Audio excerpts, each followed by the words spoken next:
Shalom, salam sejahtera. Renungan malam seiman berjudul Perang dan Malapetaka. Kamu akan mendengar deru perang atau kabar-kabar tentang perang. Namun berawas-awaslah, jangan kamu gelisah, sebab semuanya itu harus terjadi. Tetapi itu belum kesudahannya. Sebab bangsa akan bangkit melawan bangsa, dan kerajaan melawan kerajaan.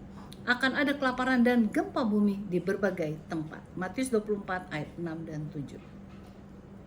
Ayat inti di atas ini menunjukkan bahwa sebelum Kristus datang kembali ke dunia ini untuk kedua kalinya, akan terjadi banyak perang dan berita perang. Alkitab bukan hanya menyebutkannya dalam Matius 24 ayat 6 dan 7, tetapi juga dalam Lukas 21 ayat 10 dan 11 dan Markus 13 ayat 7 dan 8. Apabila masa itu makin dekat dan konflik antara yang jahat melawan pasukan ilahi makin dahsyat, malapetaka ini pun akan timbal lebih sering dan semakin kejam. Semuanya menggenapi nubuatan yang belum pernah digenapi sampai pada masa kini.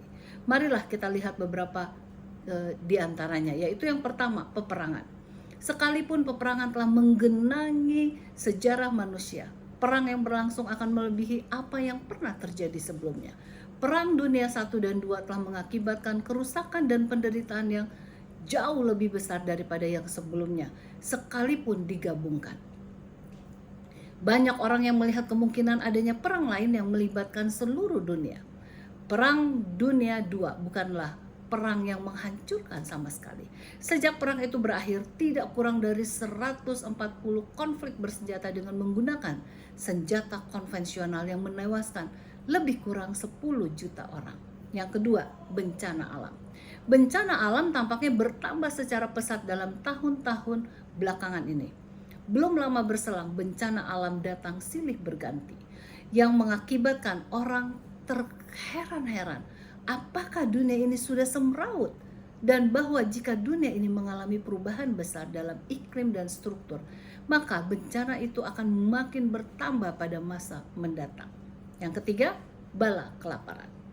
Bala kelaparan telah sering terjadi pada masa yang lampau, tetapi skalanya tak sebanding dengan apa yang terjadi dalam abad ini. Sebelumnya, tidak ada bala kelaparan melanda dunia sehingga berjuta-juta manusia menderita kelaparan atau kekurangan makanan. Prospek masa depan tidaklah cerah. Peristiwa penderitaan kelaparan seperti ini merupakan pertanda jelas bahwa Kristus akan datang segera. Nah, bila kita meyakini Yesus akan datang segera, maka sudah selayaknya kita menyiapkan diri untuk kedatangannya yang kedua kali ini. Marilah kita berdamai dengan Allah dan kita akan senantiasa melihat Yesus datang di awan-awan. Tuhan Yesus memberkati.